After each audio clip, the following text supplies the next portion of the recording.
Welcome back to Coach Changemakers Academy. This is Module 6, Closing the Sale, and today we will cover Lesson 4, Onboarding. So onboarding really is where we hold our client's hand. This is really important because onboarding not only starts during the sales conversation, but it's the key piece that ensures that your clients have the best experience, and it minimizes the opportunity for clients to ask for refunds. That's one of the greatest things that we can do for our clients is make sure that they're in the right program and get the right results. But in order to do that, we need to ensure that they have all the pieces in place that make them feel comfortable and confident that they can get the result that our program is designed to deliver. And the way I map out onboarding, I've broken it into 7 sections. First is expectations, next is agreement, third is payment, fourth, start date, fifth is welcome email, sixth is welcome video and or intake form, and 7 is your internal setup. So first, let's talk about expectations. And so this starts during the sales conversation, and it starts with the close. And the way I like to build this in is as I'm talking to somebody about the program, I start to segue into a frame of mind and language that suggests that they're going to join. And so I might say, when a new member joins, or when you join, you will. And I set that expectation. And that might be timelines around starting. It might talk about the next steps in the process. For example, with a signature program, you may say, and when you jump into the program, you'll start off by doing XYZ. And so there's some language there that allows them to feel like they are moving forward, but also you start to build that expectation. And then you follow with the close. So are you ready to get started? Or depending on what the program looks like, shall we get you booked in? Shall we lock in your spot? Something like that that is based specifically on them moving forward. And it allows for a really nice segue for the close, and then you can worry about the other logistics after that, but it gets you to the yes. And finally, you can say the next step is. And this is really, really powerful for a few reasons. But where many of you are running your signature program for the first time, this allows it to sound like to your customer that you have a process that has been proven, that you've used over and over again, and it eliminates any opportunity for them to try to negotiate. So you're not going to negotiate price, you're not going to negotiate process.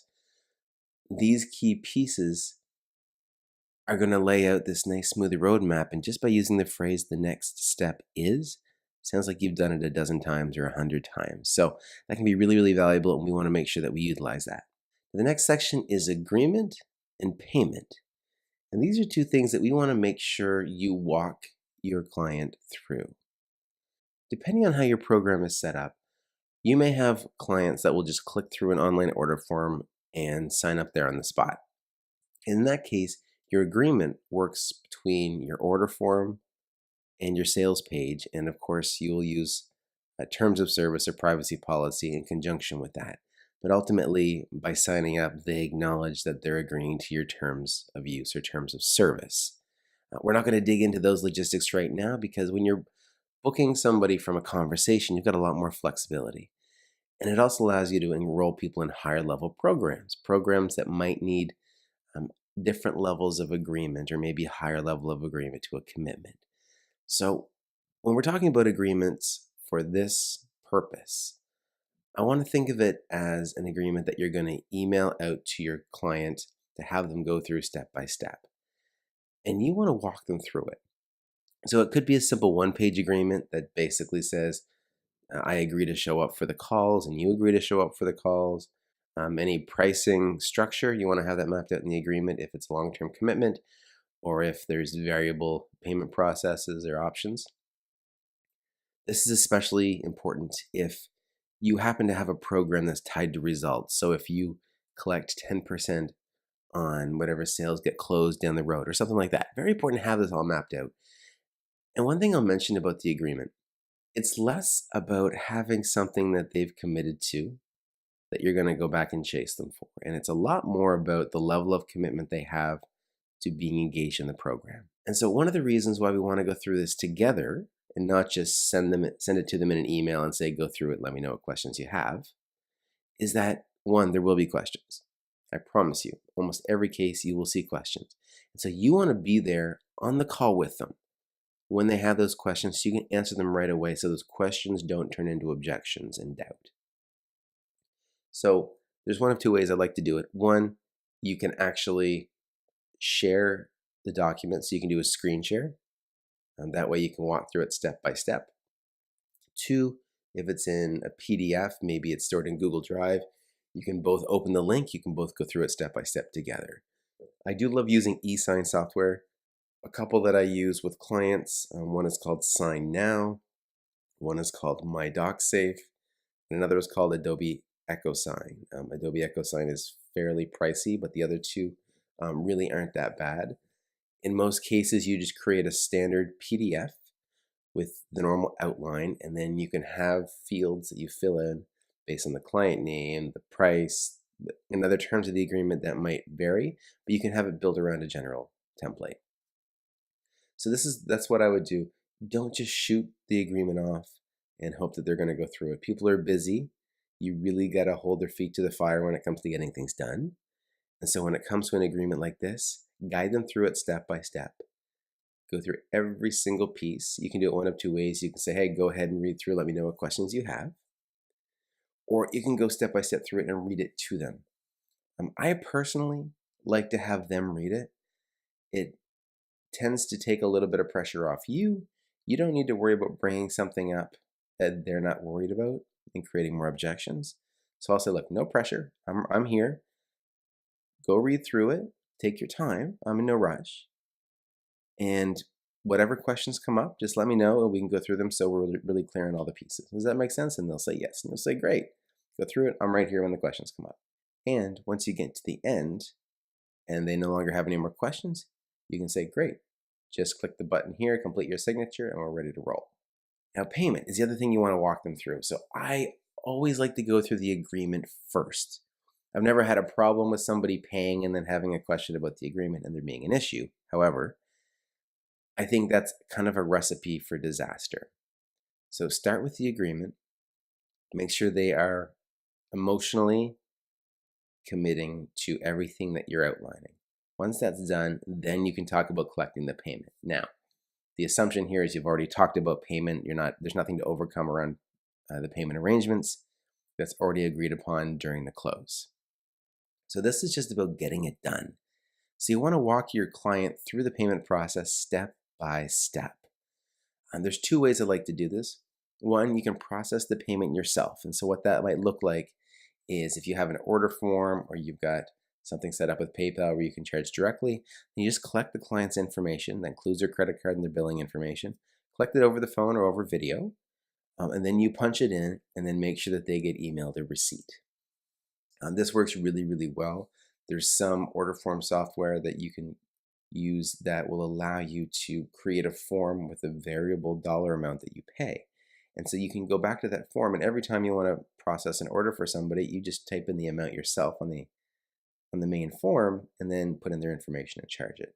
Also, this is really good if you have a payment plan. You want to make sure that the credit card information gets put into a place where you can have those payments automatically come out. I would discourage you from storing your client's credit card information. Okay, don't do that. There's a whole lot of GDPR and security issues and things like that, so don't. If they give it to you over the phone, what I would encourage you to do is type it into a digital document like a notepad or something, just in case you need to go back and type it in again while they're still on the call. You don't have to go ask them for it again. So type it into a digital document like a notepad, and from there, copy and paste it into the order form, hit submit. If it goes through, then just delete the place that you had written it in the notepad. Simple as that. The other option is you can send them an order form link. For example, if you're using Life Coach Office, then you want to send them the link to the page where they're going to set up a profile if they don't have one, and then they're going to go ahead and pay. That works great. However, make sure that you stay on your call with your client. This is an area where if they have any kind of hiccup or their phone rings or a child starts knocking on their office door or whatever, it's a really easy time for them to get distracted or procrastinate. So don't let them do it. Stay on the phone with them. Send them the link and walk them through it step by step. Don't let them miss anything. There still might be questions, so make sure you're there for the questions. This piece is really key because I've been in a situation, one of the sales teams that I run, they just sent the documentation out to a client, and we had a specific onboarding date reserved for this client. And it was on Thursday. We anticipated the payment to come through. And the client had said, yeah, we'll do it tonight or tomorrow on the Thursday. Well, it didn't happen the Thursday night. It didn't happen the Friday. And I was sure it would happen the Friday. I called the client up on the Tuesday and found out that he had a different expectation set by the sales rep, and he felt like he could take a couple of more days to get it done, which would have been fine if we had known. And so this would have come up if we were walking them through the process. And what happened was we didn't end up getting the payment process for an entire week. And so depending on where the cash flow is in your business, what the sales process looks like, a week difference in your expectation of collecting cash could be significant. So this is why we want to walk people through it. So there's no confusion, no questions, we just get it done. So again, the agreement and the payment, you want to walk through with your customers, your clients, and hold their hand. Next is the start date. So you want to confirm exactly when this is going to start. Can somebody start right away? Is there, the first of the month, maybe your next start date, whether it's a rolling start, whether it's, closed cohorts.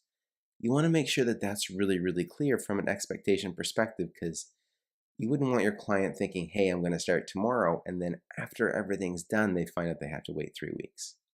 So that can be really tough. So confirm the access date and the dates for any additional bonuses. So for example, if we throw in some bonuses, will those bonuses be available when the course starts? Maybe they're available right now, which would be great, or maybe they're not available till after the course is done. Right? So be really clear about that so the expectation is set properly and your customers or clients don't end up feeling like their expectations weren't met. Okay, this is the number one reason why people leave programs or stop programs or don't complete programs, is because the expectation isn't properly set. So don't let that be you. Be really, really clear. I would rather you say too much about timelines and expectations than not say enough and leave people with questions, okay? Welcome and intake. So this is also a really, really important part. Actually, these are all really, really important parts. But let's talk about first the welcome email. So when you've finished the conversation, you've completed the agreement, you've taken the payment, and you talked about the start date, so all the questions are answered, then we want to send this welcome email. And this is going to reinforce a lot of what you've mentioned and maybe give more specific details on what next steps are. And we'll jump into an example in a moment here. But the welcome email is not just a, hey, welcome to the family, we love you, let's go hug, we're going to change your life. I strongly suggest the welcome email gives very clear, actionable next steps, because what will happen is that if your start date or the first point of engagement for a client is 2 weeks away, 3 weeks away, 4 weeks away, they will easily start to get distracted. They will have what I call shiny object syndrome. So a new course will come up. Suddenly they'll jump into that one more quickly, forget that they signed up for yours, miss the second payment. Like, there's a lot of things that could happen. So if you use this welcome email to chart a course for them to be successful in preparing themselves for the actual start date, that is going to serve you very, very well. And so clear, actionable next steps, and also deliver it in a way that's a templatable format. How can you create this welcome letter and use it over and over again? So that's really important. So let's take a peek really quickly into an example of an actual welcome letter that we use. Okay, so this is a welcome letter that I've modified slightly, but it's actually one that I use with one of my clients. And this product is an agency model service where they offer a done-for-you sales team. And there's a few moving pieces to it that makes it a little bit more complicated than a normal signature program, but that's okay. I'd rather you see more of the detail than less. The other key piece that I want to mention here is there's a lot of steps for them to do.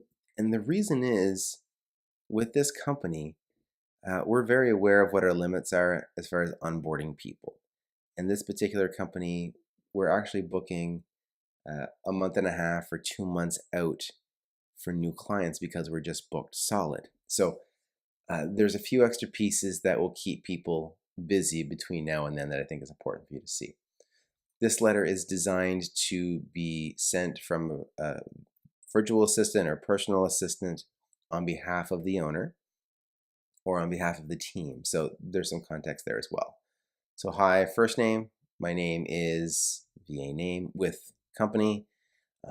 This could be from you also. So it doesn't need to be from a virtual assistant or personal assistant. You can just say, hey, it's me, welcome to the program or welcome to the company. On behalf of the team, I'm incredibly excited to welcome you to program name. We all look forward to working with you. Over the course of the next month, we're going to address a few key areas designed to enhance your business. We'll cover, and then we break down a list of pieces they can expect to cover. Okay, so there's quite a few in this one because of how in-depth the program is. Maybe your program has more, maybe it has less, it doesn't really matter. But set that expectation so they're reminded exactly what they signed up for, what those deliverables are going to be, and what expectations they can have for the result. Okay, this is kind of reinforcing and making sure that they don't get that buyer's remorse. So there's a long list here. Now, here we say, I know this seems like a lot, but we can get through this in a reasonable amount of time. Here's what will happen next. So remember before when we talked about the next step is, when we were discussing moving them from the agreement to actually getting the agreement signed and collecting the payment. Well, this is the same kind of idea. So here's what will happen next. And we want to be as direct as possible, leave out any opportunity for confusion. And so I'm not going to go through all the details here, but there's some pieces that are really important. So one, we'll need to begin onboarding as soon as possible. Your onboarding call is currently scheduled for 11 a.m. on whatever the onboarding date is. You can expect this call to be between 30 and 60 minutes. Please add this to your calendar now to ensure your availability. This will be held via Zoom video call, which you'll be able to access here at the scheduled time. Then you insert your meeting link. Please note, if the scheduled time doesn't work for you, please reply with your availability that day. So this is important because in this context, we want to be in control of exactly where this process starts. And we know that to get maximum effectiveness, the days that we book the onboarding meeting, which always are on a Monday, are designed so that we get the bulk of the work done within the first 3 or 4 days of the process. And it speeds everything up when we can do that. So we want to take more control. We're not going to just say, hey, book a time. We're going to say, look, we're booking the meeting at 11 a.m. for that day. If that doesn't work, tell me other times that day that does work. But the default is that it's done, so they don't have to reach back out to us. By default, this meeting is set.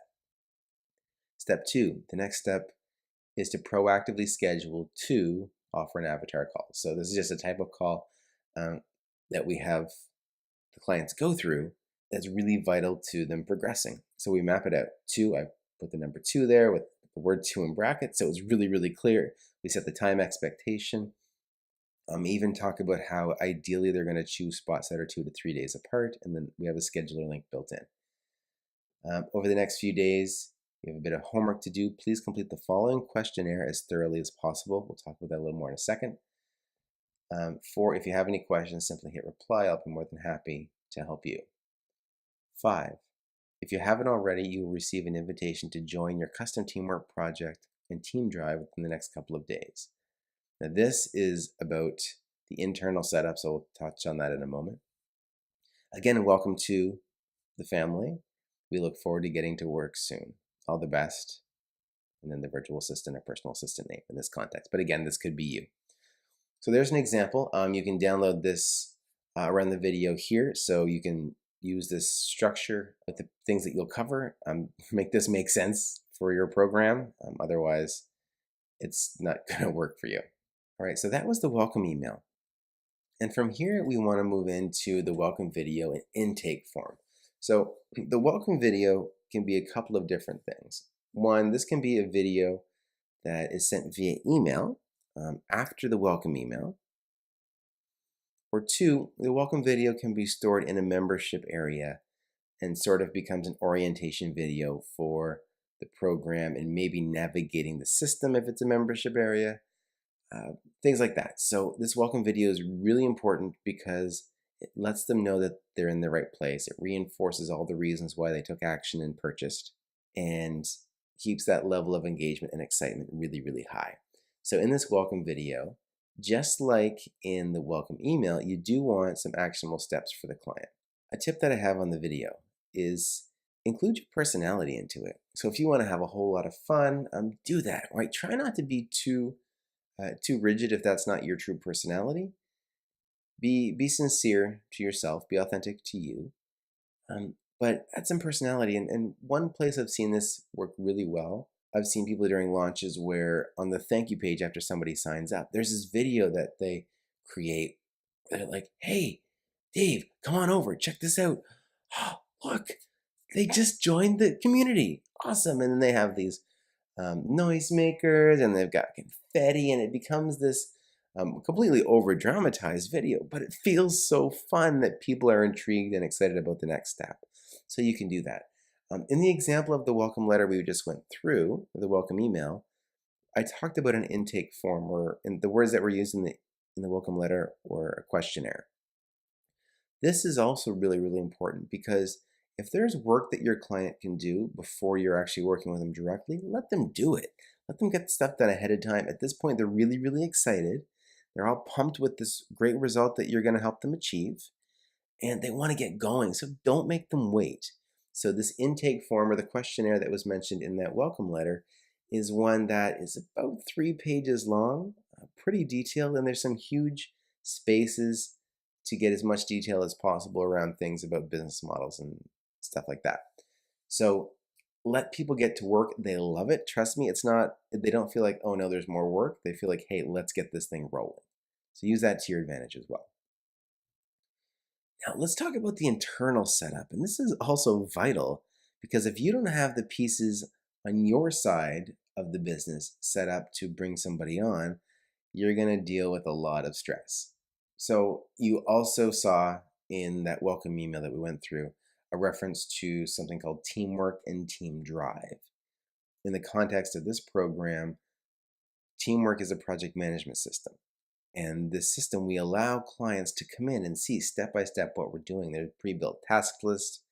But think about things in your business or in your program that you need to do on the back end to make sure your clients have the best experience possible. So one, you need to set up a client profile. So like with Life Coach Office, you need to invite your client to join the portal. This will apply to many different options that you might be looking at. Two, maybe you need to grant appropriate access. So in a couple different companies that I work with, we use Google Drive or G Suite, and we need to make sure that clients have access to these folders so that they can upload documents, make changes, things like that. So that might apply to G Suite, to Dropbox, for example. Maybe that's a place you want to store information. The project management system is really good if you have a high-end agency model or a piece that's kind of a done-for-you model, and people can see exactly where you're at and can be really, really clear on what their next steps are as well. Depending on how complex your program is, you might even need to be assigning an account manager. So make sure you do that introduction and do that assignment so that there's a nice warming up of a relationship between the client and the person that's going to help guide them, if that's the level you're at. So make sure everything on the back end is really solid, really put together effectively. And the more you can automate here, the better. Client profile setup, like I mentioned, Life Coach Office, it's really smooth because you basically just send them the link or invite them in the system. Dropbox and G Suite, they're fairly straightforward as well. Just try to get really clear on what makes the most sense to maximize your delivery and see what pieces you can automate. So here's the 7 steps again for onboarding. 1, set the expectations. 2, take them through the agreement, and again, take them through it, hold their hand. 3, take the payment, and so remember, you can either accept the credit card information over the phone, over the call, or you can send them the link and walk them through it. Okay, don't send them a link when you're not on the call if you can avoid it. it's just going to make your life so much easier just to make sure that the payment goes through. Another bonus that I'll actually mention, I'll call it a pro tip, is that if you're on a video call or if you're on a recorded call, do everybody a favor, and especially if it's a Zoom call and you're recording, because they can see it's recording. And if you say, "Hey, yeah, just give me your information the over the chat here, and I'll punch it in," I want you to go and actually pause the recording so they see the recording button comes off. People are really sensitive about their information. You don't need to make a big deal about it, but I make it a point to say, yeah, I'm just going to pause the recording so what you're about to tell me isn't recorded. And so there's no record of it beyond what I put into the order form. And just saying that makes people feel like we've thought about all the pieces. Okay. Next was the start date. So be really clear when their official start date is, what work they can get access to in advance, or if there's bonuses available later on. Just make sure that all the starting points are clear and the expectation is set effectively. 5 is the welcome email. This is the part where you're going to give them actionable, clear next steps. You can put a lot of things into it. You can put a link to a welcome video. You can put a link to an intake form or a questionnaire. You can put a breakdown of what they can expect to receive as far as invites or access for your internal setup. So this can all apply to the welcome email. One thing I will mention is if you can make this templatable, maybe it's something where you just copy and paste and update the names. Some companies that I work with use that approach. If it never needs any customization, then you might be able to program it as an automation in your email management system.